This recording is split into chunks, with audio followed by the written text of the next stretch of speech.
So magandang araw po sa atin lahat. Once again, this is Christopher Valdez of marketinggeniussecrets.com, and thank you so much for requesting a free copy of my ebook, Top 10 Objections ng ating mga prospect, paano sagutin at ang kwento sa likod ng bawat objection. Okay, so after ng video na ito, i-check mo yung email address na iniregister mo dahil doon ko ipinadala yung ebook tungkol doon sa top 10 objections na yun. Okay? But for the meantime, meron akong gustong i-share sa inyo, no?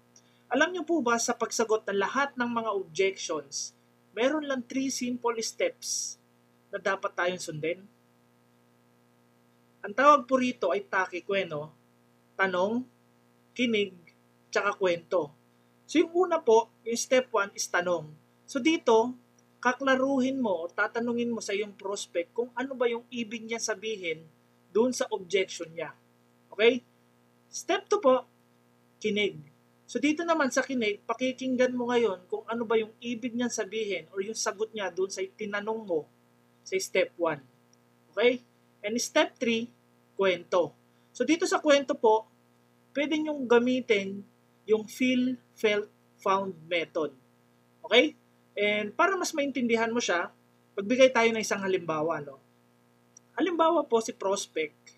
Okay? Yung prospect mo, okay, nagbato siya ng isang objection at yung objection niya ay hindi ko kasi linya yan. Okay? So ngayon po, sasagutin natin yung objection ni prospect na hindi ko kasi linya yan sa pamamagitan ng 3 simple steps na ibinigay ko sa inyo. Okay? So step 1 po, ganito, tanong, no?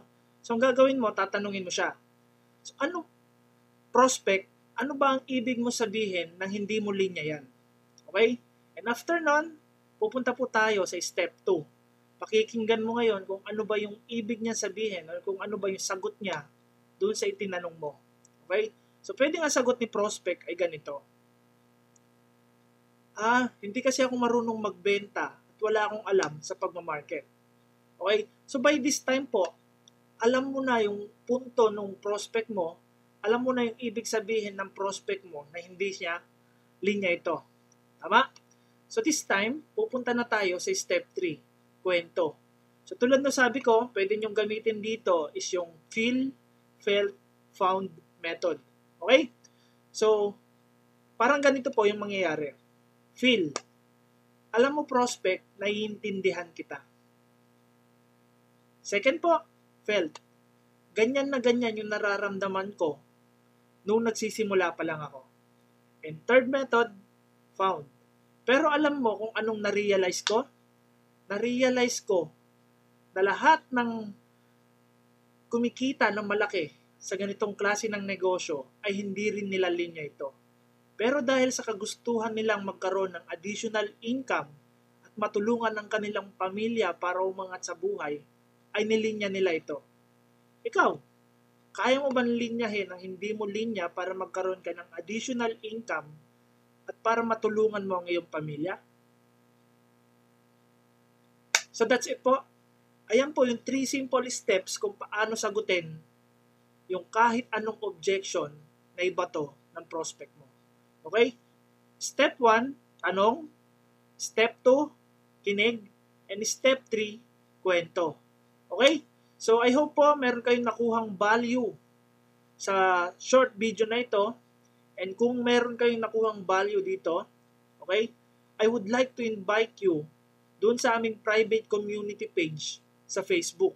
Okay? And ang main goal ng private community page na ito is para matulungan ka tungkol doon sa mga simple tips, tricks, and mga how-to strategies na pwede mong magamit para makapag-save ka ng maraming oras at effort para sa pagpapalago ng network marketing business mo at ng business opportunity mo. Okay? And nandito rin yung aking 7-day Facebook marketing training camp. So, ang pinaka-main goal nito is para maging Facebook marketing expert ka in just 7 days. And nandito rin yung mga downloadable reports in the form of ebooks na pwede mong makuha for free. Okay? So, go ahead po, i-click nyo yung button sa baba ng video na ito and get an access dito sa private community page namin sa Facebook. Okay? So, patapos na po ang video na ito. And pagkatapos ng video na ito, puntahan nyo po kagad yung email address na ni-register ninyo and i-download nyo na yung free report tungkol dun sa top 10 objections ng ating mga prospects. Okay? And basahin mo po siya, aralin mo siya ng maigi, ulit-ulitin mo po siyang basahin upang sa ganon, ma-absorb mo siya at may apply mo sa yung network marketing business. Okay? So, that's it po. I hope meron kayong nakuhang value dito sa video na ito. And once again, this is Christopher Valdez of marketinggeniusecrets.com and thank you for watching.